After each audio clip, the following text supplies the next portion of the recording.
Welcome to the Kill Count, where we tally up the victims in all our favorite horror movies. I'm James A. Janice, and today we're looking at Leprechaun 3, released in 1995, and the third out of 7 of your favorite horror series. Aren't you so pumped we're doing this? Like literally every other Leprechaun movie, Lep 3 ignores the ones that came before it, but at least part 3 has the decency to put Leprechaun in the middle of Las Vegas instead of a farmhouse or the outskirts of LA. The lights and decadence of Sin City are a perfect backdrop for Lep to run around being a little shit. Leprechaun 3 was the first of the series to be released direct to video after Lep 2 failed at the box office because, obviously. Luckily, producer Jeff Joffre knew how to ball on a budget, y'all, and shot most of the movie in the abandoned Ambassador Hotel, with a single night shoot in Vegas providing all the scenes on the strip. The result is a movie that doesn't feel any cheaper than the second one, and it's also much more aware of itself as a comedy, since director Brian Trenchard-Smith and writer David Dubas wanted to focus on that. The humor is handled deftly by a lot of the cast, especially Warwick Davis, whose name I've apparently been mispronouncing my whole life, so sorry about that. It also has some of the most memorable kills of the series, so let's get to them.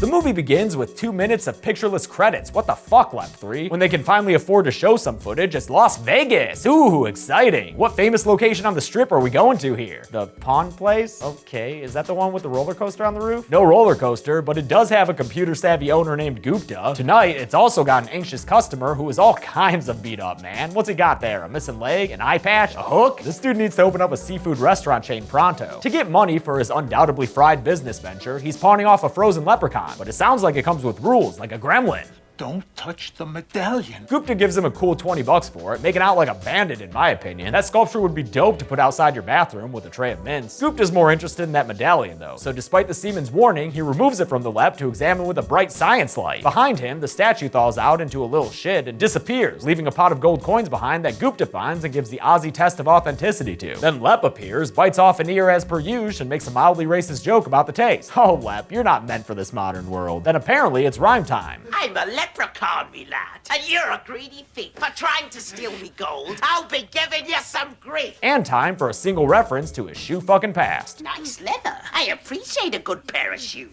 But this time, Lep's more interested in the gooey flesh center within the shoe, so he bites Gupta's toe off while he just kind of lies there and doesn't really do anything about it. Come on, Goop. That is, until he discovers the medallion can ward off the leprechaun, another new development to the lore, but one of the few that we'll actually see return in future movies. So Lep takes his gold and runs into the shop's basement for whatever reason, not noticing that he's dropped a gold coin on the ground until later when he's doing an AU audit. I'm 1 shilling short. He puts his stash of 99 coins in a safe, while upstairs, Gupta looks up leprechauns on a CD-ROM encyclopedia because the Leprechaun series has finally entered the Encarta era. It lays out the Lep's deal for this movie. His power's tied to his gold, he can grant a single wish for every shilling someone possesses, he likes potatoes? Okay, great. Gupta takes a handgun and goes for a Lep hunt in the basement, but of course Lep pulls some magical chicanery, including blowing up the gun with his finger like a Looney Tune. Luckily, Gupta acts fast and sticks the medallion in Leprechaun's mouth, making him vomit Shamrock Shake and run away. He locks him back in the basement, and what the fuck? How is Lep locked in a basement? He's magic! Also, focus! Driving through Vegas is half man, half mouse Scott, and when he sees this chick Tammy hitchhiking in the road, he pulls over, almost hitting her in the process, so he can get a good long gape in. He agrees to give her a ride to work, telling her how he's on his way to his freshman year of college in California, and he's just stopping through Vegas with wide-eyed wonder to gee gosh golly see what it's like. He takes Tammy to the casino where she works, the Lucky Shamrock, then begs her to let him see the inside, cause it'll be an adventure. She agrees to it as long as he doesn't gamble since he's underage. Meanwhile, she's gotta get back to Fazio. Wait, what's Fazio? Fazio is a mediocre magician who couldn't pull a rabbit out of a pet store, but it pays the bills. Oh, okay, I thought Fazio was just bad acting. Nah, Fazio's this slick John Stamos wannabe, and as he practices his calisthenics, he makes fun of his casino co-worker Loretta for being old. It really sticks with her too. She's talking about dreams of plastic surgery, as if Caroline Williams wasn't still beautiful enough to hump with a chainsaw. If she's good enough for Leatherface, she's good enough for you, Fazio. Tammy shows up in her Playboy bunny outfit that Fazio gets off on, and he starts talking about a new fire trick that he wants to try that night. The Burning Beauty. Only he really sucks at his job, so he's just burning the casino down, which owner Mitch isn't really happy about. Mitch is definitely happy to get creepy with Tammy though. You keep playing hard to get. Focus! Also stop. Inside the casino, Scott is positively creaming himself at the sights and sounds of gambling. He's so inspired that he wants to cash in his money for tuition and housing that, what, his parents just cut him a single fucking check for? Even though he's obviously underage, Mitch lets it slip because of money, money, money, money. I just wanted to do Mr. Krabs again. Looks like Mitch could use that money since he's getting harangued by this dude Art in his Hawaiian shirt spirited Rocky Horror hitman, Tony. You pay Arthur the money you owe him, or I will kill you. These two are open source coded gay characters, and also probably the funniest part of the movie. How's 10 o'clock for you? 10 o'clock. Wait, when do you take your break? 9:30. 9:30 to 9:45. Can you make that? 10. Okay, 10. 10's good. Scott takes his fat stacks to Loretta's table, where he promptly loses both his money and his shit. How could this happen to me? I've made my mistake! They show Loretta cheating him with a little button magnet thing, but seriously, that casino would get shut down so fast with some rinky-dink carnival cheat like that. But we shouldn't be surprised, look at the quality of this place. Fazio's show consists mostly of hip gyrations, but at least actor John DeMita does some solid physical comedy here. As Fazio woos you with wonder, you may be forgiven for forgetting that this is a Leprechaun movie. But don't you worry, it definitely is. See, there's our lap. Wait, same lap? There was an old man of Madras whose balls were made of fine brass. So in stormy weather, they both clanged together and sparks flew out of his ass. Yeah, that's Lep. He uses his powers to get the medallion away from Gupta and then comes at him with his little cane, beating him with that and a baseball bat as he grills him for his gold. Before Gupta gives it up though, Lep strangles him with a phone cord. Same thing he did to Cody in the second movie, only this time he goes all the way and kills Gupta. Sorry he's dead, but can we please get out of this fucking pawn shop now? After Scott loses all his tuition and housing money, Loretta encourages him to go sell his watch at the pawn shop so he can lose more money. He goes there and finds Gupta dead on the ground, then uses the murder weapon to call the police and try real hard at acting. Listen, I'm in a pawn shop across the street from the Lucky Shamrock Casino. Yeah, keep trying, I guess, kid. Since that cereal box software about leprechauns is still going, Scott sees the summary saying that without its gold, a leprechaun is so weak he can get beat by the Monty Python foot, and that a shilling entitles a person to a wish. Hey, what do you know? There's a shilling on the keyboard. Scott picks it up and gives the wish thing a shot. I wish I was back at the casino on a winning streak. He disappears right before Lep can ask him a question and winds up exactly where he wished for, at Loretta's table on a winning streak, since his bets are being magically directed by the gold shilling, an advantage Loretta notices, especially when it defies her cheating system and breaks it. Mitch witnesses all this, but he needs that underage cash, so he gives Scott a room at the hotel with the hope that he'll lose the money gambling later. Tammy runs into Scott, upset that he's underage gambling, and she strongly suggests that he cash out and get out of town. But Scott doesn't want to leave the city without her because he's that guy. I want to share it with you. Holy shit, dude, zip it back up. You just met this chick.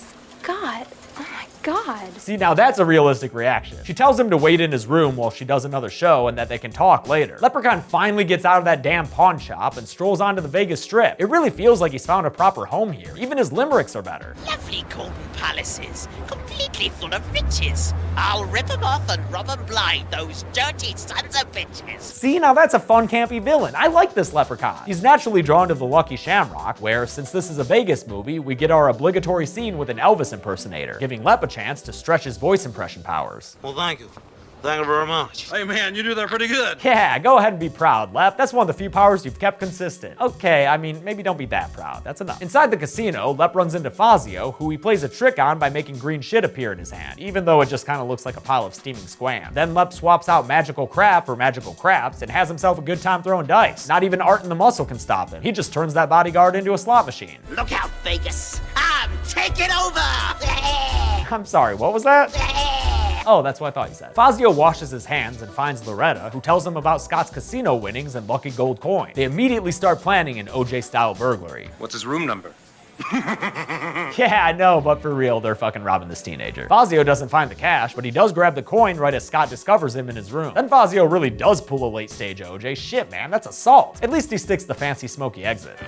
Well, almost. Lep winds up in the room next, having sniffed out the shilling, and flies through the air to bite Scott's arm. After a knife stab to the forehead, there's a whole bunch of this nasty, thick green Lep blood going everywhere, including onto Scott's arm where it burns through the skin. Lep gets launched out a window, but remember, he's pretty much indestructible, always able to heal himself through the power of shitty jokes. Next time, I'll take the elevator. I'd be much more concerned about Scott, who, oh my god, is turning into a werewolf? Or a leprechaun, really? But look at him. I mean, yeah, I guess he's eating potatoes like that CD-ROM said Leps do, and he's taking that shit to the next level with the potato buffet. Plus, he's speaking in a bad Irish accent. There once was a lady of Tut, whose tastes grew perverted and rot. She cared not for steaks, or for pastries and cakes, but lived upon penis au gratin. You got me. That sounds just like our Leppy boy. Downstairs, Fazio gives Loretta the coin and tells her to sell it, not believing that it's magic. Then Mitch shows up and takes it from her since she lost all that house money to Scott. They somehow wind up talking about Tammy, and Mitch says he wishes he could bang her, so a spell overcomes Tammy and she immediately runs to him to talk in a disgusting baby voice. I want you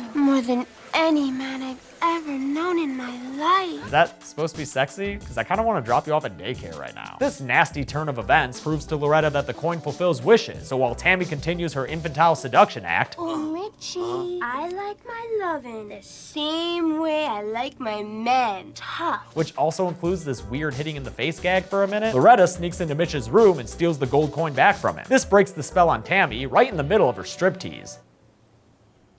Mitch? Yeah, that's actually some solid acting of that situation. She looks appropriately horrified. Tammy forcefully runs away from Mitch, getting fired by him on her way out. This whole incident made Mitch forget about a meeting with Art and Tony, who killed the time talking about underwear. How do you want to hang?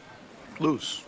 I want to be comfortable. I like a little support. Do you? Mitch probably won't be joining them anytime soon though, because Leprechaun finds his way into his hotel room and turns on some personalized porn. Take a look at these, Mitch. You know, we laugh at this, but there's probably already personalized VR porn out there. Leprechaun movies are forward thinking, yo. They're so futuristic, they just skip the VR phase and get right into materialized sex type things. The TV lady is all like, I know you want what's on my mind. Here I come, as Lep plays dress up on the TV screen as a sleazy TV attorney, a sleazy televangelist, and a sleazy fortune teller. Ha, remember Miss Cleo? After his potato-thon, Scott runs into Tammy, crying from her incident with Mitch, and he swears to be her white knight and avenger, so they head back upstairs for some confrontation. But they don't got to worry about it, Lep's on the case, because TV lady is now robot lady, and despite the persistence of her breasts, now she's looking for a kill type thing. Leprechaun comes out to taunt Mitch as the deconstructed fembot sparks and blows up in Mitch's lap, giving us one of the most unique kills you could ask for. I wonder, do androids dream of electric sheepskin condoms? Mitch is left burnt up on the bed when Scott and Tammy get to him. Leprechaun jumps out to them, and Tammy gives the best reaction to the little shit I've ever heard. Who are you? It's fucking amazing. Who are you? Scott tosses something at Lep and knocks him down, and they run away from this mess right as Art and Tony show up. What the hell's going on here? Tony tries to recommend a dermatologist to Lep, but the recommendation is met with the end of his cane stabbing out Tony's eye, complete with a line about beauty being in the eye of the beholder. Then Lep takes the same cane to Art and beats him down to the floor. Dude, you're a magical fucking leprechaun and you're just beating people with a cane like Charles Sumner. Fucking do something! Also, this apparently kills these guys since they stop moving and we never see them again. According to the common law of slasher films, that means they're dead. Lep smells out his shilling while a Bowie dances in the back there. Get it, David? The shilling stench is coming from Loretta as she wishes to be young and beautiful again. It works for her, but then she fucks up and goes gloating about it to Fazio. When he sees the coin's magic works, he steals it from her and locks her behind in the dressing room. She tries to comfort herself with some quality mirror time, but then ugly-ass Leprechaun ruins the view and delivers one of his most infamous limerick lead-ins to a kill ever. Your boobs are big, your butt is small, but still you're in for quite a fall. Well, didn't you hear? Bigger is good, but jumbo is dear. I'll give you boobs that come out to here. Again, awful fucking rhyme structure, but he follows through on his promise. He blows her up and Botoxes her all over the place until she winds up looking like a terrifyingly buxom Howard the Duck. She gets so inflated that she can't even fit through the doorway, and when Leprechaun pulls out an umbrella, you know what's in store. Yep, Loretta bursts into pieces, a victim of her own vanity and the magical murder abilities of one green little shit. On the run from Lep, Tammy sees that Scott is going through some changes, so they head to the pawn shop where it all began in order to find some answers. The Windows 93 there is still helpfully playing that Lep CD, and it says that if you destroy the gold, you destroy the Lep. Also, looks like Scott's repelled by the medallion, same as the Lep Man was. They head into the basement where not even the screenwriter knows what they're doing. What exactly are we looking for? A decent movie? Eventually, Scott is drawn to the gold in the safe and uses his newfound Lep powers to open it up. But when Tammy wants to destroy it, Scott says no and leaps out. Don't take a leprechaun's gold. Not if you want to live to be ripe and old. Tammy doesn't like that Leprechaun roleplay shit, and when Lep shows up, neither does he. 2 leprechauns is one too many. Oh yeah? How about 7? Scott tries to wish Lep to the bottom of the ocean, but I guess it doesn't work that way. Lep gets mad at him and gives another infamous couplet. For pulling this trick, I'll jump off your dick! He misses though, and after an all-star pitch from Tammy, they're able to get away from him, Tammy wisely grabbing the medallion on her way out. Tammy takes Scott to a hospital where the doctors examine him to show us the gross-looking skin effects going on down there. Thanks for the continued great makeup work, Gabe Bartalos. But don't look now, Lep's at the hospital too, having snuck in disguised as the doctor. You know what? Actually got nothing to say about that, but I will commend the sharp social commentary. Now listen to me. This may mean the difference between living and dying. Do you have health insurance? Ooh, hurts that it's still relevant 23 years later. Scott's blood is green, his brain scan is vulgar Clover's, and his EKG reading is little leprechaun prints. Why wasn't the fuck you Clover's the third joke in that set? Come on. For whatever reason, Tammy seeks help in the morgue only to find the mortician has joined his subjects in death, having been stabbed in the chest with with a variety of utensils by that nasty Leppy boy. Speaking of which, he shows up and straps Tammy to a gurney. How will Scott rescue the Playboy bunny in distress? Better wake up and use those Lep powers to have a wacky hijinks-filled escape from the greedy doctors and nurses who were gonna steal the money they found in his jacket. And so Scott is able to burst in on the Leprechaun to save that chick he met a few hours ago that he now loves and wants to marry. Lep starts an apparently harmless fire around Scott, who tells him Fazio has his coin. Go fucking bug him about it. Lep pieces out to go do that in a wonderfully Leppy way. Fazio, of course, wished on the coin to be the greatest magician in the world, so he's in the middle of a big show at the casino where a pumped up audience is watching him premiere his burning beauty trick. And lest anyone thinks his tricks are fake, Fazio's illusions are very real. I love it. Too bad he gets upstaged by Lep coming out of a box. The audience goes fucking nuts over Lep showboating, and when Fazio refuses to give the Leprechaun his coin, Lep shows him what a real magician can do. Fazio winds up in one of those cut-in-half boxes, and Lep is planning on going full Leatherface on it. First, he gets the audience to cheer him on, which has gotta really suck for Fazio, and then he just starts that baby up and tears into the box, cutting Fazio in half as he screams in anguish. The crowd begins to realize something's wrong around the second giant blood spray, but before anyone can do anything about it, Fazio dies on stage. Lep can't help but be a showman to the end, so even though he's lost the crowd, he follows through and shows them all the bifurcated body inside. Great stuff. The audience breaks into a panic right as Scott and Tammy show up and exit the casino quickly in full movie crowd stampede mode. Scott and his flamethrower are threatening the pot of gold, so Leprechaun tries appealing to Scott's inner Lep with a Star Wars reference. Come over to the green side. I'll make you rich. Scott gets a real creepy tempted look on his face while he stares at the gold, but Tammy is able to talk him out of it, and instead, Scott lights up the pot with his flamethrower, causing it to, just kind of disappear. Great. Then the Leprechaun bursts into flames and does a fire stunt on wires that are painfully visible. Damn, this movie was cheap! And that Lep is dead, or at least dead enough for me to put on the count. With the gold gone, Scott is able to turn back into a real boy. The movie ends with Tammy revealing she held onto a coin. The two of them briefly consider whether or not they should use its powers, but they settle on just trying to one-up each other with cringy lines. I think I have everything I want. You know something, sweetheart? This could be the beginning of a beautiful friendship. I'll call that a draw. Since this movie took place in a big city, does it have a big body count? Let's find out and get to the numbers. Thank you. Thank you very much.